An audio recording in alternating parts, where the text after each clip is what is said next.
আপোনাৰ বাবে বাৰু এইটো সম্ভৱ হ'বনে যে আপুনি সমগ্ৰ পৃথিৱীৰ ভ্ৰমণ মাত্ৰ কিছু মিনিট, ঘণ্টা অথবা দিনৰ ভিতৰতেই কৰিব পাৰিব? আচলতে এয়া কাৰোৰে বাবে সম্ভৱ নহয়। কোনোৱে ইচ্ছা কৰিলেও পৃথিৱীৰ সমস্ত সুন্দৰ সুন্দৰ ঠাইবোৰ চাই কেতিয়াও শেষ কৰিব নোৱাৰে। কাৰণ নাতো কাৰো হাতত ইমান টকা থাকে আৰু না থাকে কাৰো হাতত ইমান সময়। কিন্তু বন্ধুসকল, আজি মই আপোনালোকক পৃথিৱীৰ কিছুমান এনে অদ্ভুত ঠাই আৰু বস্তুৰ বিষয়ে জনাম, যিবোৰ হয়তো আপোনালোকে কেতিয়াও দেখা নাই চাগে, আৰু হয়তো কাহানিও এই ঠাইবোৰৰ বিষয়ে আপোনালোকে শুনা নাছিল।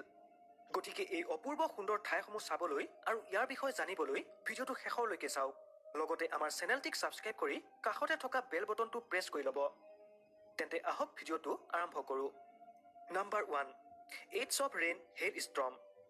বন্ধুসকল, আপোনালোকে হয়তো নিশ্চয় কেতিয়াবা লক্ষ্য কৰিছে যে একোখন চহৰৰ এফালে ধাৰাসাৰ বৰষুণ হয় আৰু অন্যফালে বৰষুণৰ এক টোপালো নপৰে। কিন্তু যদি এনে হয় তেন্তে বৰষুণৰ কোনো সীমাটো নিশ্চয় থাকিব লাগে, য'ৰ পৰা এফালে বৰষুণ হয় আৰু আনফালে বৰষুণ নহয়। আপোনালোকে বাৰু আজিলৈকে বৰষুণৰ এই সীমাটো দেখা পাইছেনে? যদি নাই দেখা তেন্তে এই ভিডিঅ' ক্লিপবোৰ চাই লওক। এনেধৰণৰ অদ্ভুত দৃশ্য দেখাটো আচলতে সকলোৰে কপালত নাথাকে। এয়া এক খুবেই বিৰল দৃশ্য। আপুনি য'ত ৰৈ আছে সেই একে ঠাইতে এফালে ধাৰাসাৰ বৰষুণ পৰিছে আৰু আনফালে এটোপালো বৰষুণ পৰা নাই। কিন্তু ইয়াতকৈ আচৰিত কথাটো হৈছে যে এই ঠাইত বৰষুণৰ লগতে প্ৰচণ্ড শিলাবৃষ্টি হৈছে। কিছু কিছু লোকে ক'ব খোজে যে এই ভিডিঅ'টো কোনো স্পেচিয়েল গ্ৰাফিক ইউজ কৰি বনোৱা হৈছে। কিন্তু বহুতো চাইণ্টিষ্টৰ অনুসৰি এনে হোৱাটো সম্ভৱ, আৰু এনে ঘটনা যিকোনো লোকৰে লগত ঘটাটো একেবাৰে সাধাৰণ কথা। অৱশ্যে এনে দৃশ্য বহু বিৰল। ইয়াক চাবলৈ আপুনি উচিত সময় আৰু উচিত স্থানত থকাটো প্ৰয়োজন। Number 2, pipeline blasting. পাইপলাইন ব্লাষ্টিঙৰ বিষয়ে আপুনি হয়তো কেতিয়াও শুনা নাই, কিন্তু যিসকল লোক কনষ্ট্ৰাকশ্যন কামৰ লগত জড়িত তেওঁলোকে এই বিষয়টোৰ সম্পৰ্কে নিশ্চয় জানে। এনেধৰণৰ প্ৰায়বোৰ চিন আমি বিভিন্ন মুভিত দেখি থাকোঁ, য'ত এনে দেখুওৱা হয় যে মাটিৰ তলৰ পৰা কোনো দানৱ আহিছে। কিন্তু মানুহে জানে যে এইবোৰ চিন বিভিন্ন ধৰণৰ স্পেচিয়েল ইফেক্ট ইউজ কৰি নিৰ্মাণ কৰা হয়। কিন্তু বন্ধুসকল, এইবাৰ এই ক্লিপটোলৈ মন কৰক, যিটো দেখি এনে প্ৰতীত হৈছে যেন মাটিৰ তলৰে কোনো প্ৰকাণ্ড সাপ যাবলৈ ধৰিছে, আৰু ইয়াকো কোনো মুভিৰ চিনৰ দৰেই দেখা গৈছে। কিন্তু আচলতে ইয়াত নাতো কোনো সাপ লৰিছে আৰু নাতো ই কোনো মুভিৰ চিন। প্ৰকৃততে ই হৈছে এটা স্পেচিয়েল টেকনিক, যিটো কনষ্ট্ৰাকশ্যন কামত ব্যৱহাৰ কৰা হয়। এই টেকনিকত মাটিৰ তলত এটা নিৰ্দিষ্ট দূৰে দূৰে বোমা ৰাখি থোৱা হয়, আৰু পিছত কণ্ট্ৰল বটন ইউজ কৰি এইবোৰ বমক একেলগে ফুটোৱা হয়, যাৰ বাবে কোনো সাপে লৰি ফুৰাৰ দৰে এনে এক অদ্ভুত দৃশ্য দেখা যায়। নাম্বাৰ 3, টেয়াৰ স্পেচ।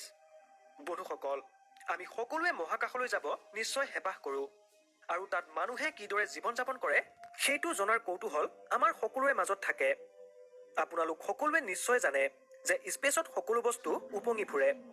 কিন্তু আপুনি বাৰু কেতিয়াবা ভাবিছেনে যে কোনো মানুহ যদি স্পেচত গৈ কান্দে তেতিয়া কি হ'ব?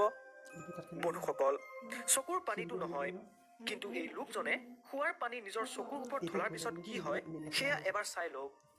তেওঁ যেতিয়া নিজৰ চকু পিট পিট কৰে তেতিয়া এনে দৃশ্য দেখা যায়, য'ত পানীবোৰ তেওঁৰ চকুতেই গোট মাৰিবলৈ ধৰে। Number 4, rainbow. বন্ধুসকল, আপোনালোক সকলোৱে ৰামধেনু নিশ্চয় দেখা পাইছেই চাগে। ৰামধেনু আমি তেতিয়া দেখা পাওঁ যেতিয়া এফালে বৰষুণ হয় আৰু আনফালে সূৰ্য চমকি থাকে।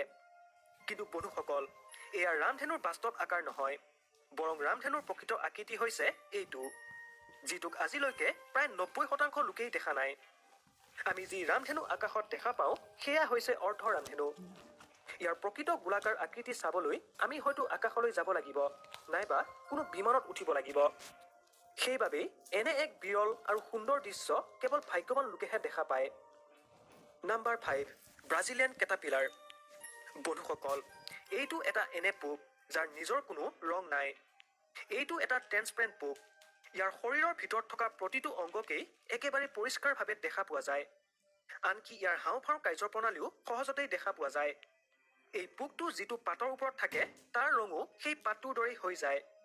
এই পোকটোৰ এনে গুণৰ বাবেই ই চকুৰ পলকতেই অদৃশ্য হৈ যায়, আৰু সেইবাবেই ই অন্য চিকাৰীৰ পৰাও নিজকে বচাবলৈ সক্ষম হয়।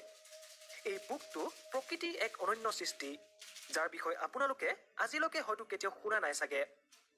Number 6, soap bubbles.